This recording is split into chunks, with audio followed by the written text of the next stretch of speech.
এটা আরেকটা প্র্যাকটিস অর্থাৎ অতিরিক্ত অনুশীলন হিসাবে করা একটা প্রবলেম, এবং এটা এসটি লেখা আছে, তার মানে শেপ ট্রান্সফরমেশন টপিকের এটা প্রথম একটা অনুশীলন, অতিরিক্ত অনুশীলন হিসাবে করা প্রবলেম। এটা অতিরিক্ত প্রবলেম আমরা কেন করব? কারণ এই কোশ্চেনটা বোর্ডে এসেছে এবং ইডির ক্ষেত্রে বারবার দেখবা যে বোর্ডে যেগুলো আসছে ওগুলো কোশ্চেন রিপিট হয়। সো এটা খুবই ইম্পর্ট্যান্ট একটা কোশ্চেন, এবং এই কোশ্চেনটা রিপিট হওয়ার অনেক ভালো একটা পসিবিলিটি আছে। অর্থাৎ শেপ ট্রান্সফরমেশন থেকে অতিরিক্ত তোমাকে এই প্রবলেমটা প্র্যাকটিস হিসাবে করতে হবে, এবং খুবই ইজি একটা প্রবলেম। জাস্ট একটু দেখো কি বলেছে প্রশ্নে। প্রদত্ত বর্গক্ষেত্রের সমান ক্ষেত্রফল বিশিষ্ট এমন একটি আয়তক্ষেত্র আঁকো যেন বাহু দুইটি নির্দিষ্ট অনুপাত বিশিষ্ট হয়। অর্থাৎ একটা বর্গক্ষেত্র গিভেন হবে, দেওয়া থাকবে, অর্থাৎ স্কোয়ার একটা গিভেন, এবং সেম এরিয়া বিশিষ্ট আরেকটা রেক্ট্যাঙ্গেল অর্থাৎ আয়তক্ষেত্র ড্র করতে হবে। এবং রেক্ট্যাঙ্গেলের ক্ষেত্রে তোমরা জানো লেন্থ এবং ওয়েট আলাদা হয়, লেন্থ বেশি হবে এবং ওয়েট কম হবে। এবং এইটার এই লেন্থ এবং ওয়েট অর্থাৎ দৈর্ঘ্য প্রস্থের রেশিও দেওয়া আছে, দেওয়া থাকতেও পারে, নাও থাকতে পারে। তো এটা যদি না দেওয়া থাকে নির্দিষ্ট অনুপাত বিশিষ্ট হয়, অর্থাৎ এখানে তোমাকে ফিক্সড করে কিছু দেয়নি, তাহলে তুমি ধরে নিবা। আর যদি বলা থাকে কোনো রেশিও, তাহলে সেটা ধরে তোমাকে করতে হবে। তাহলে draw a rectangle with area equal to the given square such that the sides are in a given ratio, অর্থাৎ সাইডগুলো যাতে একটা নির্দিষ্ট অনুপাত বিশিষ্ট হয়। তাহলে এখানে অনুপাত দেওয়া নাই, সো রেশিওটাকে তোমার ধরে নিতে হবে। তাহলে রেশিওটা কি ধরবা? প্রথমে এখানে লিখে ফেলবা লেট,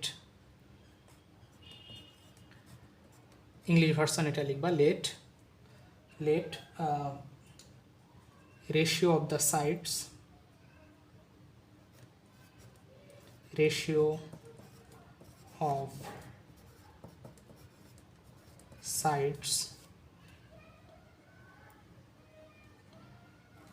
of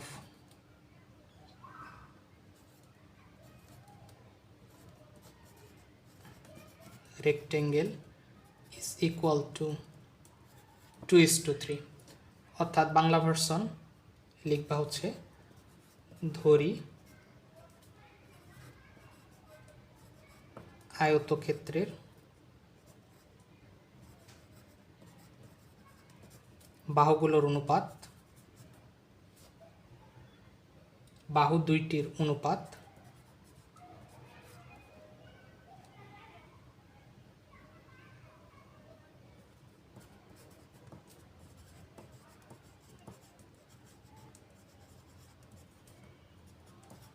দুই অনুপাত 3।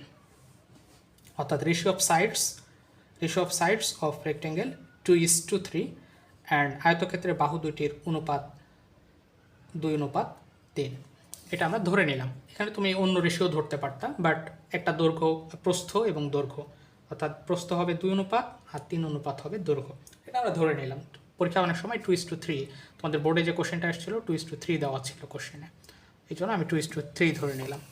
তাহলে প্রথমে তোমাকে যে কাজটা করতে হবে সেইটা হলো একটা গিভেন কী বলা আছে, যা বর্গক্ষেত্র গিভেন অর্থাৎ স্কোয়ার গিভেন, তাহলে তোমাকে প্রথমে একটা স্কোয়ার ড্র করে ফেলতে হবে।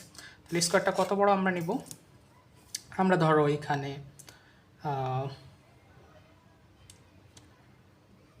কত নিতে পারি, ধরো 4.5 নিলাম। হ্যাঁ, তাহলে হচ্ছে ধরো এখানে 4.5। তুমি ইচ্ছা করলে তোমার এনাফ জায়গা থাকলে, আমার ছোটো জায়গা এই জন্য আমি 4.5 নিলাম, তুমি 5 নিতে পারো, ম্যাক্সিমাম 5, 6 নিতে পারো। তাহলে 4.5 নিলাম। আচ্ছা 5 নেই,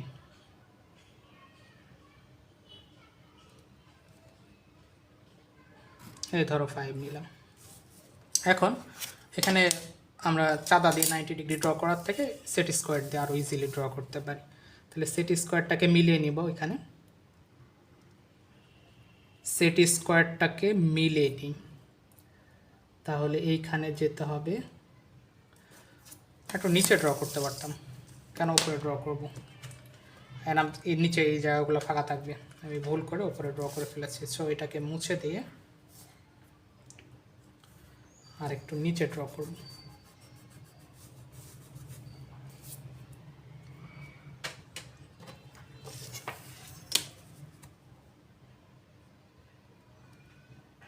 এবং খেয়াল রাখবা যাতে এটা একদম আনুভূমিক থাকে বা হরিজন্টাল থাকে। তাহলে 5 পর্যন্ত, 0 থেকে শুরু করে 5 পর্যন্ত টেনে ফেললাম। এরপরে সেট স্কোয়ার ইউজ করে আমরা জানি স্কোয়ারের অ্যাঙ্গেলগুলো, বর্গক্ষেত্রের অ্যাঙ্গেলগুলো কত ডিগ্রি হয়? 90 ডিগ্রি হয়। অথবা চাঁদা ইউজ করি তাহলে বেটার হবে।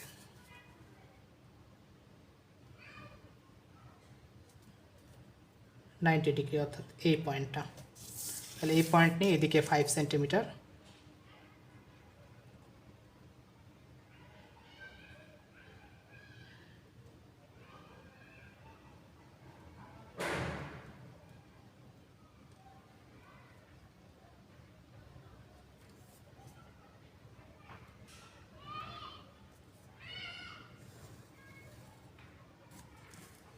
ড্র করে ফেললাম এতটুকু।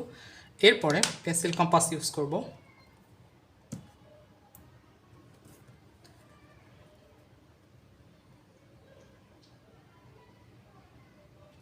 পেন্সিল কম্পাস ইউজ করে স্কোয়ারের অর্থাৎ বর্গক্ষেত্রে একটা বাহুর মাপ নিয়ে নিলাম, নিয়ে এই পাশে একটা হালকা করে বৃত্তচাপ,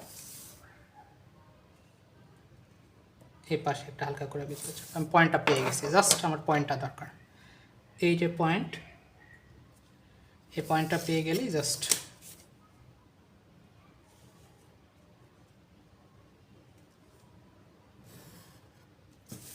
এটার সাথে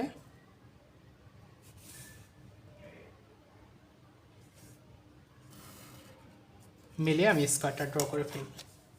এরপরে এটাকে নাম অবশ্যই ডিনোট করতে হবে, সাথে সাথে ডিনোট করবা। তোমরা ড্র করে পরে এসে ডিনোট করো, বাট যখন ড্রয়িং করবা সাথে সাথে এগুলাকে দিয়ে ফেলতে হবে। ABCD আমার গিভেন স্কোয়ার, এটা দেওয়া ছিল। এরপরে নেক্সট যে কাজটা সেটা হচ্ছে AB-কে বাড়িয়ে দিতে হবে, অর্থাৎ AB-কে এক্সটেন্ড করতেছে। দেখো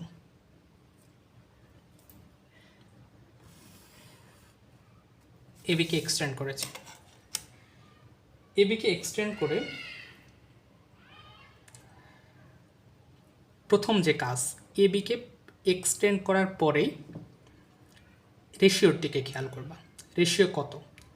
2:3, অর্থাৎ 2 আর 3। তাহলে তোমাকে এই দিকে 2 ইউনিট যেতে হবে, এই দিকে 3 ইউনিট যেতে হবে। এখন এটা ইউনিট কি হতে পারে? তুমি সেন্টিমিটার হতে পারে বা মিলিমিটার হতে পারে, এটা কোনো সমস্যা না। বাট তোমাকে 2 ইউনিট এদিকে যেতে হবে, ওই সেম ইউনিট ফলো করে এই দিকে 3 ইউনিট আসতে হবে। তাহলে আমি সেন্টিমিটারকে ইউনিট ধরি।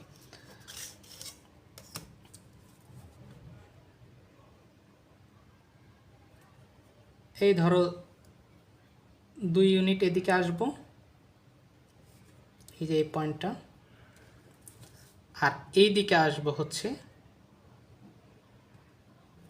3 ইউনিট, অর্থাৎ রেশিওটাকে মেনটেন করার জন্য, যাতে এইটা রেশিও আর এইটা রেশিও, মানে এই রেশিওটাকে তো ইনক্লুড করতে হবে। রেশিওটাকে ইনক্লুড করার জন্য এই প্রসিডিউরটা, মানে ড্রয়িংয়ে কীভাবে ইনক্লুড করবো। তাহলে এদিকে 2 ইউনিট যাওয়া, এদিকে 3 ইউনিট যাওয়া। তাহলে সেন্টিমিটারকে ইউনিট হিসাবে ধরলে তাহলে তুমি 2 সেন্টিমিটার এদিকে যাবা, 3 সেন্টিমিটার এদিকে আসবা। তাহলে দুটো পয়েন্টে তুমি দাগ দিয়ে ফেলবা। এরপরে 2 এবং 3 এই মাঝে যে এটাকে F বলবা, এই পয়েন্টটা হচ্ছে F আর এটা হচ্ছে G। তাহলে এদিকে 2 সেন্টিমিটার আসছো, এদিকে 3 সেন্টিমিটার আসছো, তাহলে এটার মধ্যবিন্দু দরকার। তাহলে মধ্যবিন্দু তোমার বাইসেক্টিংয়ের যে নিয়ম, অর্থাৎ সমদ্বিখণ্ডিত করার যে নিয়ম, ওইভাবে তুমি মিড পয়েন্টটা বের করতে পারো। আরেকটা ওয়ে আছে, সেটা হচ্ছে এটা 3 আর 2 যোগ করলে কত হয়? 5 হয়। তাহলে 5-এর অর্ধেক কত? এই যে দেখো, এখান থেকে শুরু করে এই পয়েন্টটা হচ্ছে 5, অর্থাৎ এইখানে টোটাল ডিস্টেন্সে তোমার মিড পয়েন্টটা লাগবে। এই তো, তাহলে এটার মিড পয়েন্ট কই? এই যে টোটাল 5-এর অর্ধেক 2.5। তাহলে এই যে মিড পয়েন্টটা তোমার দাগ দিতে হবে। এই যে মিড পয়েন্ট, এই মিড পয়েন্টটা থেকে মিড পয়েন্ট থেকে তো এইদিকে জি এর যা ডিস্টেন্স, এই মিড পয়েন্ট থেকে এফ এরও সেম ডিস্টেন্স। সো এই মিড পয়েন্টে তুমি মিড পয়েন্টে কাটাটাকে বসিয়ে জাস্ট এফ অথবা জি যে কোনো একদিকের দৈর্ঘ্যটা নিয়ে ফেলবা, নিয়ে জাস্ট হচ্ছে এই অর্ধবৃত্ত এঁকে ফেলবা, সেমি সার্কেল। এইটা কমপ্লিট করে ফেলতে হবে, অর্থাৎ এইদিকে 2 এদিকে 3, এটার মধ্যবিন্দু থেকে এই আর্কটা এঁকে ফেলেছো তুমি। এরপরে এইখানে যে ইন্টারসেক্টিং পয়েন্টটা, এইটাকে বলবা হচ্ছে এইচ।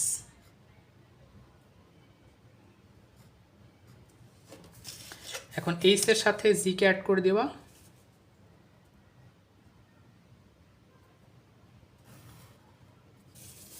এইচ এর সাথে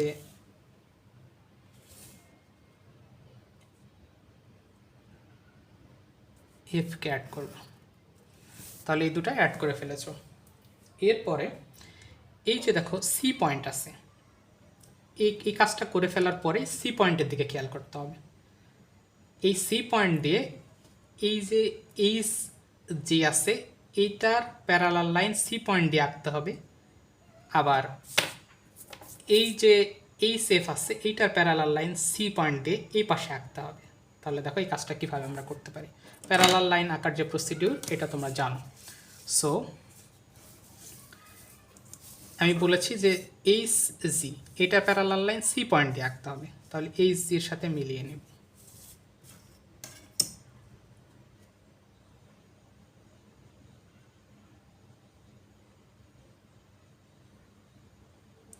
তাহলে মিলিয়ে নাও কমপ্লিট। এরপরে এটার পিছনে ধরবো এটাকে, তারপরে হচ্ছে আচ্ছা আরেকটু পিছনে ধরতে হবে।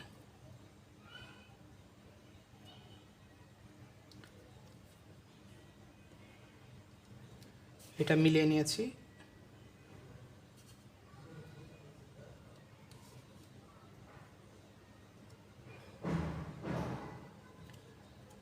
এখানে সি পয়েন্ট পেয়েছি।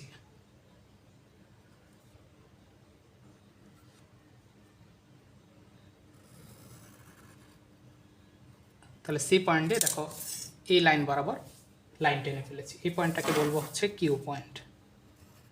সেমভাবে সি পয়েন্ট দিয়ে এইটার এই সেফের প্যারালাল লাইন এই পাশে আঁকতে হবে। তাহলে কীভাবে পসিবল এটা দেখো, এটার সাথে মিলিয়ে নিব এই লাইনটাকে। আর 90 ডিগ্রির আরেকটা যে লাইন আছে যেখানে 90 ডিগ্রি, এটার আরেক লাইনে ধরবো হচ্ছে স্কেল, ধরে জাস্ট সি পয়েন্টে টেনে নিয়ে যাব।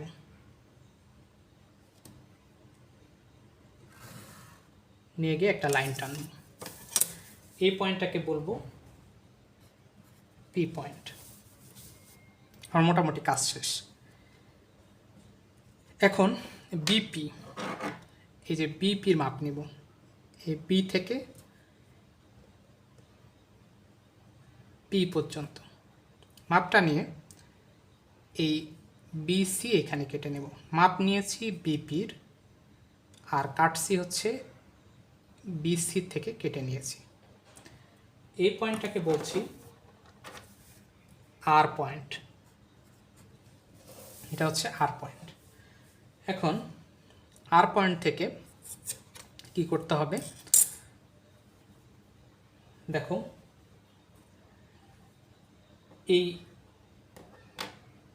এইটা হচ্ছে রেক্ট্যাঙ্গেলের একটা পয়েন্ট। এই যে বি কিউ, এটা একটা রেক্ট্যাঙ্গেলের, বি কিউ একটা রেক্ট্যাঙ্গেলের একটা, এটা হচ্ছে দৈর্ঘ্য আর প্রস্থ হচ্ছে বিআর। তাহলে দৈর্ঘ্য প্রস্থ আমরা পেয়ে গেছি। তাহলে রেক্ট্যাঙ্গেল আঁকা আমার জন্য এখন ইজি। তাহলে এই যে বি কিউ এর মাপটা নিয়ে ফেলি।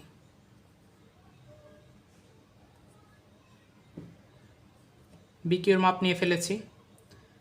এবার আর থেকে দেখো, আর সি থেকে না কিন্তু আর থেকে এ পাশে একটা বৃত্তচাপ। আবার রেক্ট্যাঙ্গেলের অর্থাৎ আয়তক্ষেত্রের আরেকটা বাহু হচ্ছে বিআর।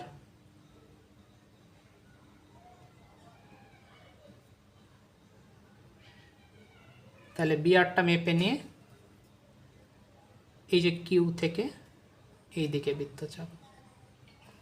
তাহলে অর্থাৎ এই যে বিআর এটার দৈর্ঘ্য নিয়ে কিউ থেকে বৃত্তচাপ আঁকবো, আর বি কিউ এইটার দৈর্ঘ্য নিয়ে এই আর থেকে বৃত্তচাপ আঁকবো।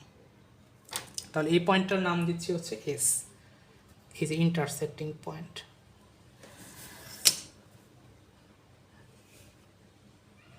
এইগুলাকে অ্যাড করে দিলেই আমি আমার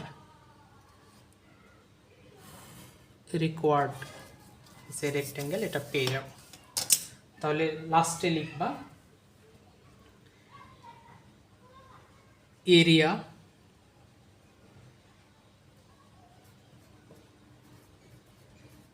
of square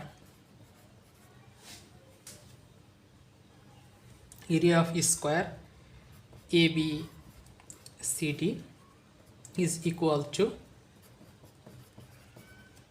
area of rectangle BQSR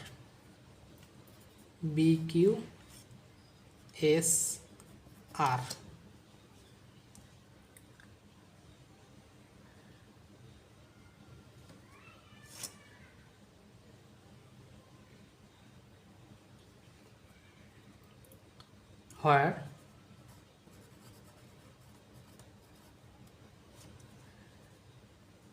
a ratio of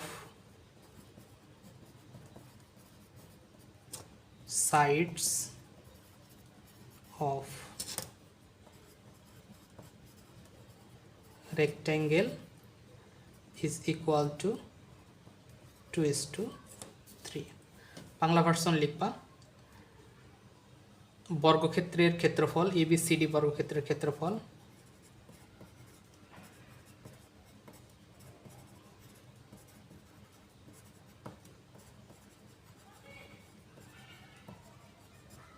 is equal to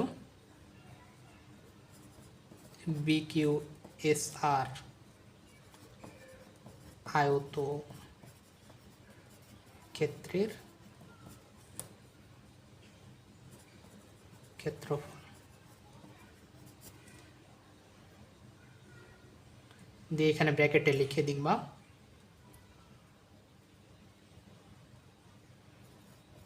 আয়ত ক্ষেত্রের দুইটি বাহুর অনুপাত